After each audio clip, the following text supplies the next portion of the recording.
હવે વાત કરીએ કચ્છ જિલ્લા વહીવટી તંત્ર દ્વારા દબાણ હટાવો ઝુંબેશ શરૂ કરવામાં આવી। અનેક વિસ્તારોમાં ગેરકાયદેસર દબાણો જે ઊભા કરવામાં આવ્યા છે તેની સામે કડક કાર્યવાહી હાથ ધરવામાં આવી। ઉલ્લેખનીય છે કે કચ્છમાં પોલીસ વહીવટી તંત્રની સંયુક્ત કાર્યવાહીથી 9 તાલુકામાં દબાણો હટાવવામાં આવ્યા। ગેરકાયદેસર રીતે કરાયેલા કુલ 30 જેટલા દબાણો હાલ તો દૂર કરવામાં આવ્યા છે।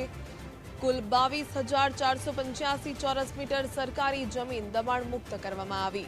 કચ્છ જિલ્લા વહીવટી તંત્ર એક્શન મોડમાં આવ્યું છે। મુક્ત કરાયેલી સરકારી જમીન અંદાજિત 1.67 કરોડથી વધુની હોવાનું સામે આવ્યું। દબાણોમાં 11 ધાર્મિક, 17 વાણિજ્યિક અને 2 રહેણાંકનો સમાવેશ થાય છે। જે પ્રકારે ભુજ તાલુકામાં સૌથી વધુ 15 દબાણોની સામે કાર્યવાહી હાથ ધરવામાં આવી। બુલડોઝર ફેરવી દેવામાં આવ્યો છે। અબડાસામાં 5, નખત્રાણામાં 3 અને ગાંધીધામમાં 2 દબાણ દૂર કરવામાં આવ્યા।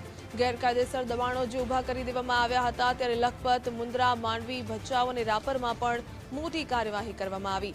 આગામી સમયમાં પણ દબાણ મુક્તિ અભિયાન ચાલુ રાખવાની જાહેરાત કરાઈ।